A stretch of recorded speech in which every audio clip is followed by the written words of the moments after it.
मेरा निवेदन है, मैंने आपको 5वां सील जो बुद्ध का है, शराब का, मादक द्रव्यों का सेवन करने का, मैं ईमानदारी बता रहा हूँ, पहले मैं बता चुका, 25 साल में कम से कम 300 पाठ अपने लोगों के कर चुका हूँ, जो केवल और केवल मेरे समाज के लोग हैं और जो केवल शराब पी के ही मरे हैं, केवल शराब पी के मरे होंगे। तो आपसे मेरा निवेदन है, नए नए कम उम्र के 40 साल के 35 साल के लड़के आज शराब पी के किडनी गुर्दा फेल हो जाते हैं। इस बच्चे का नाम भी ऋषि है और मेरे साथ एक लड़का था, उसका नाम भी ऋषि था, लेखपाल ही था। 2016 में भर्ती हुआ और आज से सिर्फ 3 महीना पहले शराब पी पी करके उससे किडनी गुर्दा गले और मर गया, केवल शराब पी। तो हमारे समाज में तो इतना बुरा हाल है। अभी देखा होली चल रही है और होली पे कितनी मौतें होती हैं, सुना होगा ना आपने। इस समय जो शराब चलती है तो सच बताना, क्या वो शराब होती है?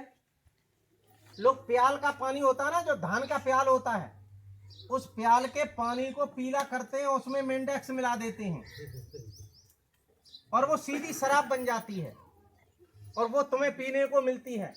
आपने 8 साल पहले सुना होगा, नसीरपुर में 10 लोग अपने ही मरे थे ना। पिछली वर्ष कितने मरे होली पर, और आज के बाद चौथे दिन फिर सुन लेना का फलागांव में इतने लोग शराब पी के मर गए। नहीं मरेंगे? क्यों मरेंगे? इस समय की जो शराब है वो शराब नहीं है, वो मेंडेक्स मिला हुआ पानी है। यानी जो शराब का काम करते हैं वो लोग इस समय जहर बेचते हैं होली के नाम पर। तो मेरा आपसे हाथ जोड़ के निवेदन है, अगर शराब नहीं पियोगे तो क्या आपकी होली नहीं मनेगी? और मेरे जैसे लोग तो होली मनाते ही नहीं है। क्यों? मैं पहले बता चुका हूँ, होली मेरी बहन थी। और जो आप अमीर लगाते हो, रंग लगाते हो, इसकी कहानी मालूम है? राजा हिरण्यक, उसकी बहन होलिका जिसका नाम था, उसका एक बेटा था प्रहलाद को जब पढ़ने भेजा गया तो उन सामंतवादी जो लोग थे उन्होंने उसको नशेड़ी कबेड़ी करा दिया। राजा बहुत गुस्सा रहने लगा, वो सुधार में नहीं आ रहा था।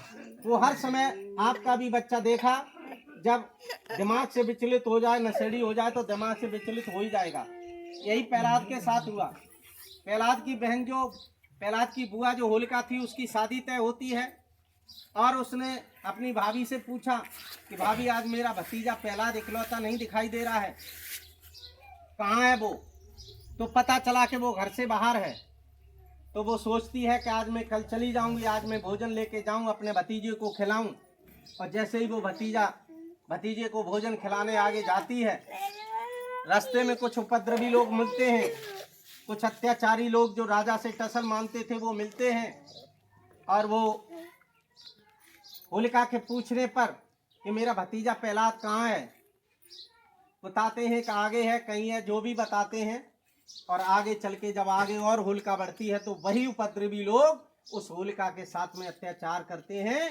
और अत्याचार करने के बाद उसके साथ क्या क्या नहीं हुआ, ये सब कुछ करने के बाद उसकी डर की वजह से राजा ने अगर ये सब कुछ जान लिया तो मेरी हत्या हो जाएगी कल सवेरे, इसलिए होली की क्या करते हैं, हत्या कर देते हैं, उसको जला देते हैं। और जलाने के नाम पर उसका जो राख थी उसको उल्ला देते हैं कि ये सबूत समाप्त हो जाए।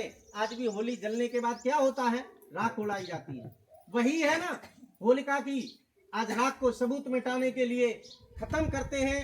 राजा जब दूसरे दिन होली नहीं पता चलती है तो सवेरे ये पता लगाया जाता है, उन उपद्रवियों का पता चलता है, राजा अपने पास बुलाता है और उनको तलवार से ये माथा चिरवा देता है।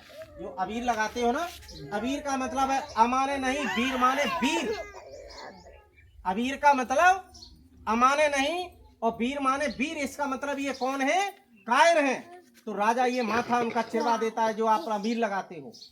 उसके बाद राजा उनका मुंह काला कराता है, फिर गधे पर बिठालता है और नगर में घुमाता है।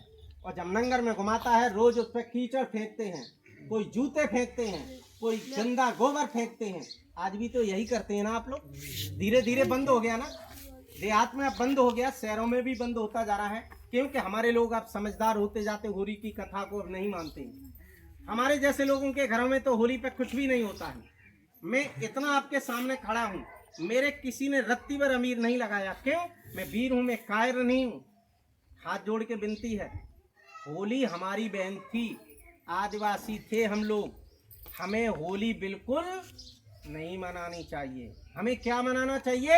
अभी 2 दिन बाद 14 अप्रैल आ रहा है ना? कितने लोग मनाते हो?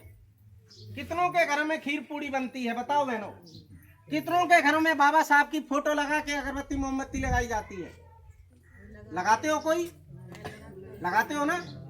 1-2 हाथ नहीं उठने चाहिए। इसके लिए तो 100% हमारे हाथ उठने चाहिए कि हम 14 अप्रैल के दिन बाबा साहब की फोटो लगा के 5 मोमबत्ती जलाएंगे और उस दिन अपने बच्चों को अच्छे कपड़े पहनाएंगे और उस दिन घर घर में खीर पूड़ी मेवा मिष्ठान ये सब कुछ बनाएंगे।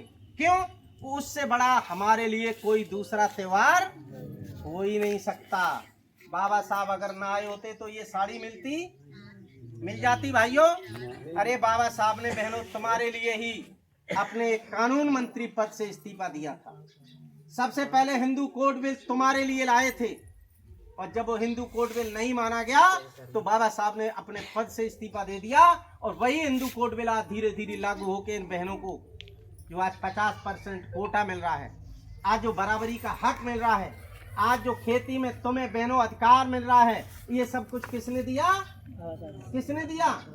कोई देवी देवता भगवान नहीं दे गया। आज भी हमारे लोगों के दिमाग में ये रहता है कोई देवी देवता भगवान पता नहीं क्या क्या कर देगा, हमारा बिगाड़ देगा, हमारा ये कर देगा, हमारे घर में वो कर देता। लेकिन मैं चैलेंज करता हूं कि वो तुम्हारा कुछ भी बिगाड़ नहीं सकते। और मैं चैलेंज करता हूं, ये मेरी उंगली सीधी है। कैसी है? सीधी है। कोई देवी, कोई भगवान, कोई तांत्रिक, कोई दुनिया का भगत मेरी इस उंगली को केवल इतना लफा दे, ऐसी न कर दे, केवल इतना लफा दे, इतने से इतना लफा दे, दुनिया की कोई शक्ति से मैं आपको 1 लाख रुपया इनाम दूंगा। आप सबको बताया जा रहा हूं, कोई किसी की नजर में भगत तांत्रिक देवी भगवान हो, मैं आपसे कह के जा रहा हूं, ये किताब दे के जाऊंगा। सब किसी को मेरा मोबाइल नंबर मिल जाएगा, विजिटिंग कार्ड रखे वो भी सबको दे के जाऊंगा। सबके पास फोन होगा। किसी को अगर ये पता चल जाए कि फलाना जो है कानून साहब की उंगली को लफवा सकता है और उसी दिन मुझे फोन कर लेना, मैं चलूंगा, मेरी उंगली लफा दे, 1 लाख रुपया इनाम दूंगा। क्या आपको लगता है ऐसा हो जाएगा? नहीं भाइयों, हो सकता है? बहनों, हो सकता है? नहीं हो सकता है। अरे बाबा साहब से पहले सच बताना, क्या हमारे पुरखों ने किसी देवी भगवान की पूजा नहीं की होगी? की होगी? कोई देवी भगवान आया जो हमारी गुलामी छुड़ा देता, मुझे पशु से उठा के मानव बना देता? मैं आपके सामने बोल रहा हूं, मेरी जिब्या में आज ताकत है, जुबान में ताकत है। अगर बाबा साहब ना आए होते तो हम भी कहीं गुलामी कर रहे होते, हम भी कानून को न होते, हम ये बोल नहीं रहे होते। आज खड़े मंच पर जब मैं कथा कहता हूं तो 7 दिन इसी तरह से कहता हूं आपके सामने। 7 दिन मेरी टीम बोलती है।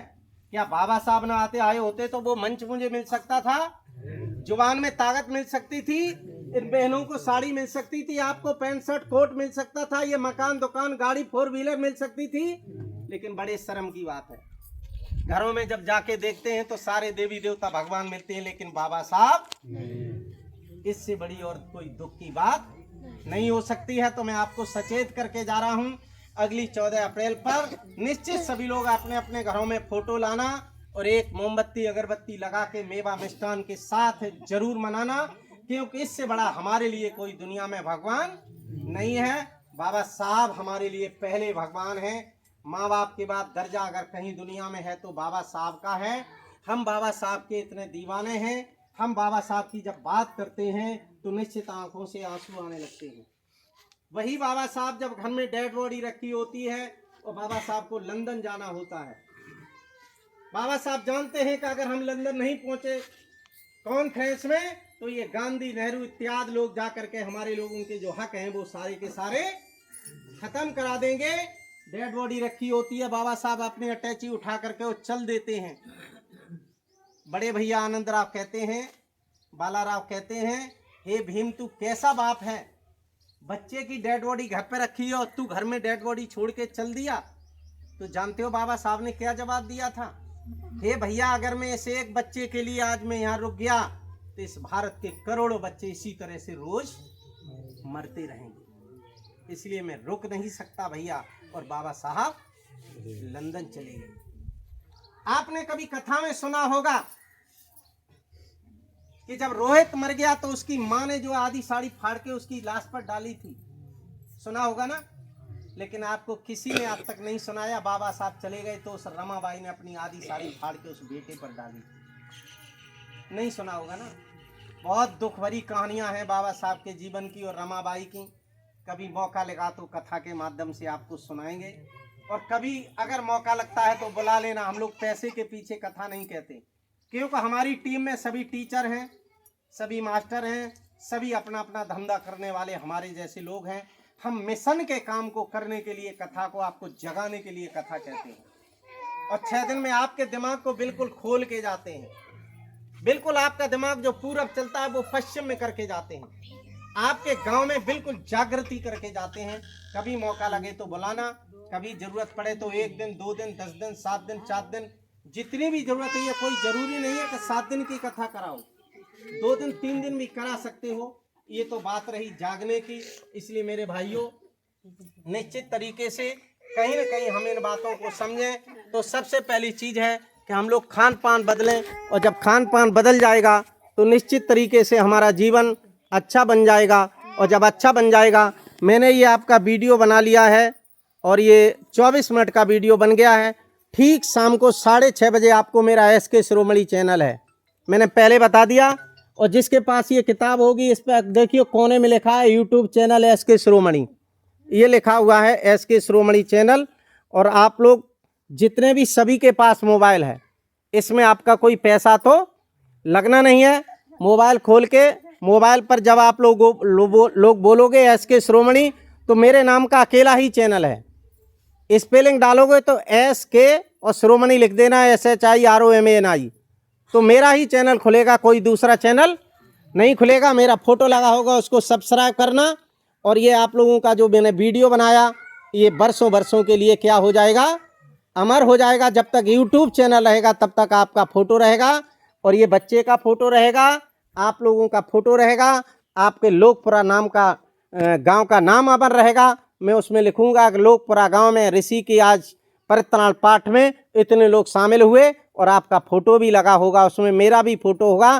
तो 6:30 बजे आप देखना, अपने लोगों को शेयर करना, तो इसमें आपका कुछ भी नहीं जाएगा। मैं इन्हीं शब्दों के साथ इस वीडियो को यहाँ पर बंद करता हूँ। एक बात कह करके अपनी बात को समाप्त करता हूँ। आप लोगों से निवेदन है कि SK शिरोमणि चैनल को जरूर सब्सक्राइब करना, और घंटी का अगर आल का बटन दबाते हो तो निश्चित आपको कोई न कोई वीडियो पर डे मिलता रहेगा, चाहे वो कथा का हो, चाहे वो इस परित्राण पाठ का हो, चाहे कोई और हो, रोज मिलेगा। मैं इन्हीं